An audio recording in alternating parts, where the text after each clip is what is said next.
हाय movie शूवियंस, मैं हूँ मानव। क्या हाल चाल है? सब कुछ सही है। विक्रांत रोना रिलीज हो गई है, मैं देख के आया हूँ। और आपका सवाल ये होगा, बताओ हमारा किचा सुदीपा ने कितने छक्के मारे, क्या उसका स्कोर है, बढ़िया तरीके से प्रेजेंट हुई है अनु भंडारी की ये फिल्म के नहीं। ये सारी चीज़ों का जो सवाल है ना, ये इतना ज़्यादा डिफिकल्ट है इस मूवी के लिए, क्योंकि ये मूवी के अंदर ना, जब आप देखोगे और सबसे पहले जो आपको दिमाग में ख्याल आएगा इंटरवल तक, वो आएगा क्या मैं मिस्ट्री थ्रिलर देख रहा था, क्या मैं एक्शन देख रहा था, क्या मैं हॉरर देख रहा था, क्या मैं कुछ हॉरर नहीं तो चलो कम से कम ईरी फीलिंग वाली कोई मूवी देख रहा था, क्या मैं सोशल मैसेज वाली कोई मूवी देख रहा था, क्या मैं कोई चिल्ड्रंस की कोई एक फैंटेसी मूवी देख रहा था, क्या मैं कोई कॉमिक बीच में मूवी देख रहा था। इतना कुछ इसके अंदर हो रहा होगा, क्या बोलोगे यार इसका जॉनर कौन सा है। But I think fictional thriller एक बेस्ट सूटेड इसका जॉनर है। अब इसमें प्रॉब्लम ये है कि इसके अंदर इतने ज़्यादा ट्विस्ट आते हैं, स्पेसिफिकली एक आपका इंटरवल से पहले और जो इंटरवल के बाद जो आता है और फिर एक एंड में जो आता है, ये जो घटनाएं हैं ये इतनी ज़्यादा अच्छे तरीके से स्टिच्ड हैं कि अगर आपको कुछ भी इसके स्टोरी के बारे में बताया गया तो आपका तो स्वाद का टाइम टाइम फिश हो जाएगा। वहीं पर ही आपका प्रॉब्लम जो है वो हो जाएगा कि आप मेरे को स्पॉइलर दे रहे हो। मैं कोशिश ये करता हूँ कि आपको मैं बिना स्पॉइलर दिए कुछ एक सेटअप बता देता हूँ कि एक रिमोट विलेज है, कुछ एक स्ट्रेन सी डिस्कवरी हुई है जिसकी वजह से उस विलेज के अंदर कुछ डिसअपेरेंस, कुछ किलिंग होनी शुरू हुई है स्पेसिफिक तबके के लोगों का। और उसके बाद आता है एक सटकेल तरीके का, डेयरिंग तरीके का, दबंग तरीके का। दबंग मैं जान के वर्ड यूज़ कर रहा हूँ किचा के लिए, और जब आप मूवी देखोगे तब आपको पता चलेगा मैंने क्यों बोला ये। अभी नहीं बताऊँगा, ये मैं एक स्पॉइलर वाला रिव्यू भी इसके लिए बनाऊँगा, क्योंकि स्पॉइलर वाले रिव्यू में बिना स्टोरी बताए आपको समझ में ही कुछ नहीं आने वाला। तो आप मोटा मोटा ये समझो कि इस तरीके का यहाँ पर सेटअप है, जहाँ पर शक की सुई काफ़ी सारे किरदारों के ऊपर जाती है। तो अचानक से जो ये मूवी है हु इज़ डन इट के जोन के अंदर भी जाती है, इंक्लूडिंग हमारे किचा सुदीपा भैया। और सेकेंड हाफ में अचानक से कुछ और होने लग जाता है। तो थ्री फोर्थ मूवी हो जाने के बाद तो आपको ये समझ में आता है कि ये हो सब क्या रहा है, ये हो क्या रहा है, क्योंकि first half of the movie के अंदर तो इतना कुछ आपको इस्टेब्लिश करने के लिए छोड़ दिया जाता है, इतने सारे कैरेक्टर्स इंट्रोड्यूस किए जाते हैं कि और कुछ से आपका इमोशनल लगाव हो जाता है, कुछ आए गए हो जाते हैं। बट इसकी जो गजब की चीज़ है वो ये है कि अगर आपने ये पूरी मूवी देख ली तो उसके बाद आपको लगेगा कि हर एक जो सीक्वेंस मैंने फर्स्ट में देखा था, ये कैरेक्टर तब आया था, ये कैरेक्टर ने ये बोला था, ये सारी जो कनेक्शन है आपको काफ़ी लेट पता चलती है। जो इसका प्लस भी और माइनस भी, क्योंकि इतनी पेशेंस रखना भी ज़रूरी है, क्योंकि फर्स्ट हाफ इसका थोड़ा सा स्लो मैं बोलूँगा, क्योंकि कहीं ना कहीं कुछ गाने भी आते हैं जो थोड़े से कई बार बेतुके भी लगते हैं और आपको थोड़ा सा स्लो डाउन भी करते हैं। बट जो आपको अपलिफ्ट कर देता है, क्योंकि जैसे ही आप हल्का सा भी नीचे जाने लगते हो अचानक से ऊपर आ जाता है, क्योंकि इसका जो सिनेमैटिक एक्सपीरियंस है वो कि आंखों में आता है। मैं ऐसा क्यों बोल रहा हूँ, that will puncture your eyes literally. अगर हंटर जा रहा है तो ऐसा लगता है कि जो पीछे से हंटर गया तो ये था, और बीच में अगर कोई जानवर आ रहा है, और जानवर के बारे में भी ज़्यादा नहीं बताता हूँ, आप देखना वहाँ पर जो फॉरेस्टी एरियाज़ है उसमें बहुत सी चीज़ें हैं, जब भागते हुए सीन्स हैं, लड़ते हुए सीन्स हैं, उसके अंदर स्पीयर्स हैं, वो ऐसा लगता है कि आपके मुंह पे ही आ गई हैं। तो ये बहुत अच्छे तरीके से दिखाया है। कोई लटक रहा है तो आपको ऐसा लग रहा है जेनविनली लटक रहा है। तो 3D वर्जन ही देखना पहले, तो आपको बहुत मज़ा आएगा। मेरे को जो ब्रिलियंट चीज़ यहाँ पर लगी ना, जो मैंने बैटमैन के अंदर थोड़ी सी मिस करी थी, कि सब कुछ अगर डार्क टोनैलिटी रखा है तो आप कलर ही नहीं देख पाते हो उसके अंदर।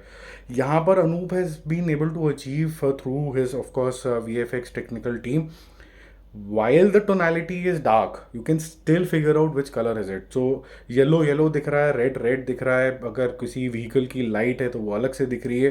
वो काफ़ी बढ़िया लगेगी। स्टोरी से जो है मेरे को पर्सनली अच्छी लगी, क्योंकि मैं धीरे धीरे कैरेक्टर्स में घुसना पसंद करता हूँ, मैं धीरे धीरे स्टोरी टेलिंग में पसंद करता हूँ। मेरे को कनेक्शन धीरे धीरे धीरे लेके और एंड में कुछ मत बताओ और फिर जोड़ दो, ऐसा माहौल मुझे अच्छा लगता है। और अगर इस तरीके के माहौल में मेरे को डाल दे तो मज़ा आता है। मेरे जो डाउन साइड अगर मैं बोलूँ इस मूवी का, मेरे को जो लगा वो ये लगा कि बहुत सारे क्रिएटिव लीप लिए गए हैं। बहुत से जो लॉजिकल मूवी रैशनल तरीके की सोच रखने वाले लोग होते हैं, जो बोलते हैं नहीं नहीं नहीं यार बिल्कुल दिमाग से सोचना है, उनको ऐसा लगेगा यार ये कैसे हो सकता है, अब ये तो मैं मान ही नहीं सकता हूँ। जैसे कि आप ऐसे समझिए, अगर मैं स्पॉइलर ना दूँ तो अगर KGF के मैं अगर बोलूँ, यार ऐसे कैसे हो सकता है कि कोई PM को जाके चैलेंज कर देगा, उसकी सिक्योरिटी भंग करके सीधा जाके PM के आगे बैठ जाएगा।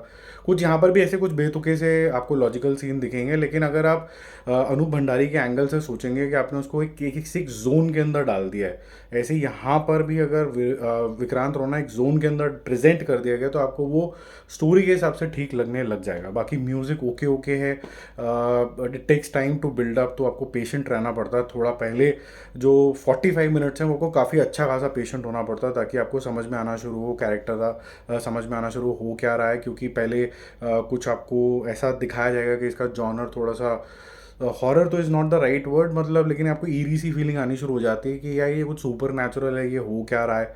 लेकिन ऑफ कोर्स इसको उस जोन में ज़्यादा लेके नहीं गए हैं, स्पॉइलर आ जाएगा इसलिए मैं ज़्यादा बात करना नहीं चाहता हूँ। तो और बैक एंड फोर्थ बहुत ज़्यादा होता है। जो मुझे प्रॉब्लम आई ये करने के लिए कि यार सीन के अंदर अचानक से जो दूसरा सीन है वो विदाउट कोई जैसे कहते हैं ना ट्रांजिशन पीछे चला जाता है, तो अब आपको याद रखने पड़ते हैं कैरेक्टर, अच्छा ये कौन से वाले का था, ये कौन से वाले का था। बाकी कॉस्ट्यूम्स बहुत बढ़िया हैं, जो गेटअप है बहुत बढ़िया है। किचा सुदीपा जो रोल के लिए जो मिस्ट्री चाहिए आंखों के अंदर, जो सोच चाहिए, जो डेविलिशपन चाहिए, अथॉरिटी चाहिए, इसमें काफ़ी सारे कैरेक्टरिस्टिक्स चाहिए थे, वो आपको किचा सुदीपा में दिखेगी। बहुत सारे कैरेक्टर्स हैं और किचा सुदीपा का जो डार्क शेड है, ग्रे शेड है, डार्क नहीं बोलना चाहिए, वो आपको काफ़ी ज़्यादा पसंद आएगा। मेरी तरफ से जो मूवी स्कोर है इसका रहेगा 8/10। ऐसा नहीं बोलूँगा कि वो बहुत ब्रिलियंट तरीके की मूवी है, लेकिन ये बहुत डिफरेंट मूवी है। और इस तरीके की मूवी को अप्रिशिएट करना इसलिए ज़रूरी हो जाता है क्योंकि ये ब्रेव मूवी कहलाती है। इस तरीके की स्टोरी टेलिंग बहुत ब्रेव होती है और इस ब्रेव स्टोरी को ये डाउन द ड्रेन भी जा सकती थी, लेकिन डाउन द ड्रेन बचाने के लिए अनूप ने जो क्रिएटिव लीप लिए हैं, जो समा बांधा है, वो आपको अच्छा लगता है।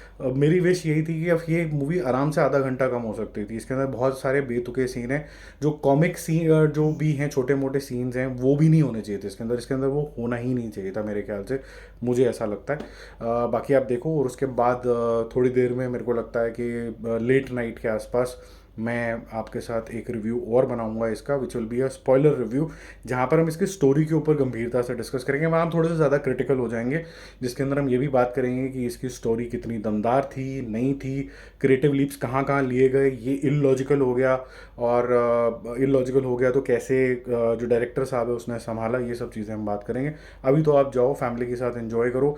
एक और इम्पॉर्टेंट पॉइंट है जो मेरे मुंह से निकला है अभी, ये फैमिली वाली मूवी है, क्लीन मूवी है, जाओगे आप एंजॉय करोगे। जैसे मैंने आपको स्टार्टिंग में भी बोला, इतने जॉनर्स में से एक जॉनर ये भी आएगा कि बच्चों की कहानी शुरुआत ही इस तरीके से होती है, और बच्चों का जो रहस्य बनता है वो आपको थोड़ा, वो एक मूवी आई थी छोटा चेतन करके, जो एक हल्की सी डर वाली जो फीलिंग होती है ना कि कुछ तो है, वो क्या है, वो उसको सॉल्व करने की जद्दोजहद है, वो काफ़ी अच्छे तरीके से यहाँ पर बिल्डअप किया गया है। VFX will make you proud for sure. अभी तक के काफ़ी इफ़ेक्टिव डार्क सीन्स में जो बोला जा रहा था कि, अच्छा ट्रेलर में मैं आपको बता दूं कि ट्रेलर इसीलिए थोड़ा सा डिस्कनेक्टेड लग रहा था क्योंकि उसको ऐसा रखा गया, क्योंकि नहीं तो स्टोरी रिवील हो जानी थी। इससे ज़्यादा ट्रेलर में कुछ भी बताते, सारी स्टोरी रिवील हो जानी थी और फिर गड़बड़ हो जाती। जो भी लोग जाएंगे और इसकी अगर कोई बुराई करता है तो आई थिंक वो बुराई सिर्फ इसीलिए कर रहा होगा कि ये मूवी के अंदर अगर आप आधा पौना घंटा काट देते, इसको short true Hollywood style movie बनाते, सिर्फ 1.5 घंटे की मूवी बनाते, ये अलग लेवल पे ही चली जाती। इसके अंदर अभी भी बहुत अननेसेसरी चीज़ें हैं जो यहाँ पर निकाल सकते थे, जो अभी हम कुछ देर बाद स्पॉइलर रिव्यू में डिस्कस करेंगे। तो जल्दी मिलते हैं एक और रिव्यू और अपडेट के साथ। Don't forget to subscribe the channel. Bye bye.